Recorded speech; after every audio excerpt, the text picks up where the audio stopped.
Kidlat News Updates. Mga balita ngayon, dalawa pang miyembro ng NPA sumuko sa pulisya sa Bukidnon. Tigil pasada ng Manibela nagsimula na. Libreng sakay ipinatupa. 9.27 milyong pisong pabuya ipinagkaloob ng PNP sa mga civilian informant. Ako po si Cesar Soriano para ihatid ang nangungunang mga balita sa buong kapuluan. Ngayon, Voluntaryong sumuko ang dalawa pang hinihinalang miyembro ng Communist Terrorist Group o CTG sa mga otoridad sa San Fernando, Bukidnon noong Hulyo 21 ayon sa Police Regional Office 10 o PRO-10. Kinilala ang mga sumuko bilang mga kasapi ng milisya ng bayan sa ilalim ng North Central Mindanao Regional Committee.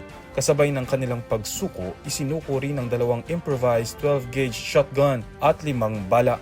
Ayon sa PRO-10, matagumpay na naisagawa ang pagsuko sa tulong ng iba't ibang unit ng pulisya at seguridad sa rehiyon.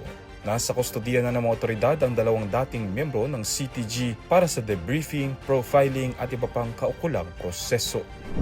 Nagsimula na ngayong araw ang transport strike at kilos protesta ng grupong Manibela bilang protesta sa patuloy na pagtaas ng presyo ng mga produktong petrolyo. Ayon kay Manibela Chairperson Marval Buena, posibleng tumagal hanggang Hulyo 24 ang transport strike, kabilang sa kanilang mga panawagan ng rollback sa presyo ng petrolyo, pag-alis ng VAT at excise tax sa langis, at pananagutin ng mga kumpanya ng langis sa sunod-sunod na pagtaas ng presyo ng gasolina at diesel na anilay nagpapahirap sa mga tsuper at ordinaryong mamamaya.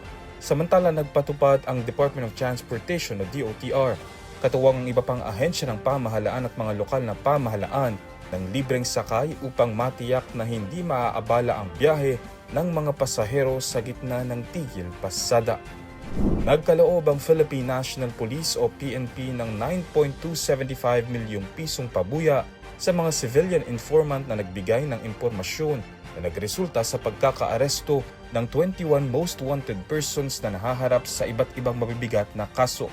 Pinangunahan ni PNP Chief Police General Jose Melencio Nartates Jr. ang awarding ceremony sa Camp Crame, Quezon City noong Hulyo 21.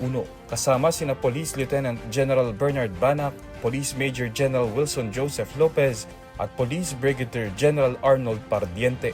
Kabilang sa mga inaresto ang mga akusado sa murder, kidnapping, rape, syndicated estafa at paglabag sa iba't ibang batas. Ayon sa PNP, mahalaga ang pakikipagtulungan ng publiko sa pagbibigay ng mapagkakatiwalaang impormasyon upang mapanagot ang mga kriminal at mapalakas ang kampanya laban sa krime. Para sa Kidlat News Channel, ako si Renzel Linon, nag-uulat. ako po si Cesar Soriano kasama nyo sa bawat pagputo ng balita.